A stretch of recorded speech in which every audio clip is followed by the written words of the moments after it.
Hi, my name is Simon Gear, and it's my privilege to be your host as we navigate our way through Green Office Week, sponsored by Europcar South Africa. Taking place from the 18th to the 21st of April 2011, Green Office Week is a hugely important and far-sighted initiative aimed at changing behaviour and habits in the workplace, where, whether we like it or not, we spend most of our time throughout the year. You may know me mainly as a climatologist or weather guy, but I like to think of myself more as a scientist who has a particular passion for environmental matters that affect each and every one of us in South Africa and around the world. Back in the old days, the 3 R's of schooling used to be reading, writing and arithmetic. Despite the advances of technology, these still apply at schools today. From a Green Office point of view, there are also 3 R's: reduce, reuse and recycle. And these 3 R's are just as important for the environment as the other 3 R's are for education. Many of us have become pretty environmentally aware at home. We may separate our waste, we may take our bottles to the bottle bank, and we may even be contemplating a solar geyser. But how many of us are pursuing green practices in the workplace, and what should we be doing? Here are 10 simple yet effective things you can do at work to reduce your carbon footprint and help the environment. And the pleasant side effect is that you will also save money. Firstly, be bright about light. Only use energy-saving bulbs, turn lights off when they're not being used, use sunlight instead of electricity wherever possible. Turn your computer off when you leave work for the day. If you have to print, try use both sides of the paper or print 2 pages per sheet. Avoid colour printing and go paperless wherever you can. Recycle everything that you can. Make it a policy to purchase office supplies and furniture made from recycled materials. Switch to fair trade and organic beverages and food. Drink filtered water from a glass rather than water in plastic bottles. Use real mugs and dishes rather than disposables. Use non-toxic cleaning products. Make sure each office has at least 1 indoor plant in it. It's great for recycling air. For a cause to have an impact, it needs a role model. So it's a major coup for Green Office Week to have Prof. Mervyn King, South Africa's corporate governance guru, as an ambassador. Prof. King, you're a household name when it comes to corporate governance. The King Codes have become the benchmark for all businesses to adhere to. How do we go about getting businesses to treat environmental sustainability as seriously as they're taking other aspects of their activities? None of us operates in a vacuum, individually or as a business or as a company. Most businesses, of course, today are conducted through the medium of a company. And a company has an office. And the office is not in a vacuum either. The extraordinary thing is that the people walking in the street are impacted by a company, and the company's success or failure is very important to their lives. So the great companies in the world have been applied to the question of sustainability because they've realized the natural assets of planet Earth have been used faster than nature can regenerate them. That's clearly not a sustainable matter. I think we all forgot our lessons at school. That matter doesn't disappear, it just translates into another form. The Earth cannot infinitely absorb waste. So every individual in his or her household, or every person in every office, has to be mindful of the fact that we're actually living on a planet that is in crisis. Because the population is increasing and yet the finite resources of the earth are reducing, we have to learn to make more with less. Some of the great breweries in the world are thinking of building new breweries in ships at sea, so they can take water from the ocean and desalinate the water in order to make beer, because we are running out of water. There's no doubt to reuse, recycle and replenish is very important in an office. And offices around the world, never mind in South Africa, around the world are starting to realize this. Because not only does it make them work more efficiently, but of course it costs less to work like that, and it actually improves their bottom line. So it's good hard-nosed business, and of course you're taking a step to hopefully make life on Earth sustainable. For Green Office Week to be effective, it needs a sponsor who's committed with a CEO who's passionate about the cause. We're joined by CEO of Europcar South Africa, Dawn Nathan-Jones. Dawn, apart from green being Europcar's colour, What attracted you to inaugurating and sponsoring Green Office Week? Well, Simon, as a company that has over 17,000 vehicles on our fleet, we cannot get away from the fact that we have a negative impact on the environment. In saying that though, our company lives and breathes sustainability, and we actively looked for ways and initiatives where we could be involved to make some significant, long-lasting changes that could make a real difference to the environment and to change people's behaviours.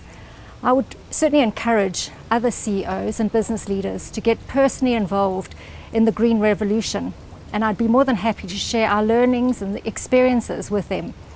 After all, it's a challenge facing all businesses today. It's a great initiative, but do you practice what you preach at Europcar? Definitely we do, Simon. We do not pay lip service to being green, or do we agree with greenwashing. Driving green is one of our core values and corporate objectives, something that has been infused throughout our company. Our aim is to reduce our outputs wherever possible, not just offset them. Environmental responsibility and sustainability requires a certain lifestyle and also obviously a work style, and we're up for the challenge. What have you done specifically to make a difference and to set the ball rolling for Green Office Week? We've come a long way in our quest, but it's an ongoing journey with no room for complacency. We wash almost 2,500 vehicles per day, so to save water, we've installed water recycling plants at all of our depots. We also have rain in catchment tanks, so the reliance on municipal water is very, very low. We've also equipped most of our offices and depot facilities with motion sensors and energy-saving light bulbs. In addition, we are purchasing more fuel-efficient vehicles for our fleet. We recycle all office and trading waste, including water, oil and tyres. We have replaced paper rental vouchers with electronic ones, and we display our carbon footprint on every one of our rental invoices. Green isn't just our colour, it's also our calling. So we're always looking for new innovative ways to reduce our impact on our environment. Apart from it being the right thing to do, apparently you're also offering a juicy carrot to encourage innovative green thinking. Indeed we are, Simon. We're searching for green offices that have novel, environmentally friendly practices. We've launched an online green office search competition. Entering is easy. Simply go to gowithgreen.co.za, and between now and the end of March there's up to 50,000 Rand in cash up for grabs to initiate and sustain green office practices. Our Go With Green site is on Facebook, and we encourage everyone to use it as a tool to share handy green office hints and tips. As Europcar is in the car rental business, it makes total sense for them to provide some green driving tips to the rest of us. Avoid sudden starts, stops and jerky driving, as driving technique does affect fuel efficiency. Drive with your windows up at high speeds to reduce drag.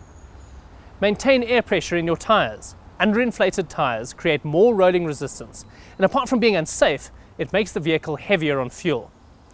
Keep your load as light as possible. Unnecessary baggage usually ends up being wasted. Heavy loads are bad for your tyres, heavy on petrol, and bad for our roads too. When driving around town, go easy on the aircon. We live in a country with an amazing climate, so enjoy the fresh air. Keep your speed down, as lower speed means lower emissions. Emissions are lowest at around 80 to 90 kilometers an hour.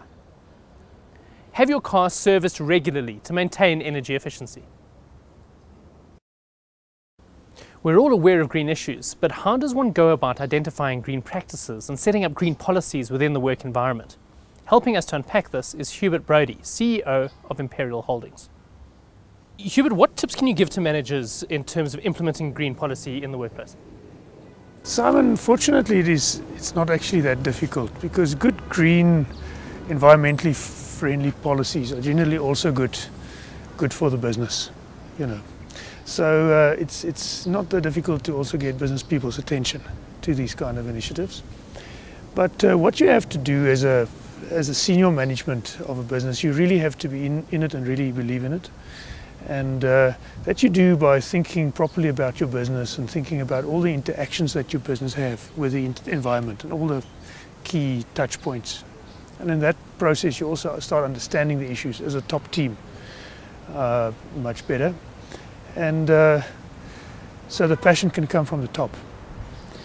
Then through your business, you would identify, as I said, the key touch points. And in our business, it was, because we're a logistics and transport company, it was our carbon footprint, it was energy use, and then waste were the three areas.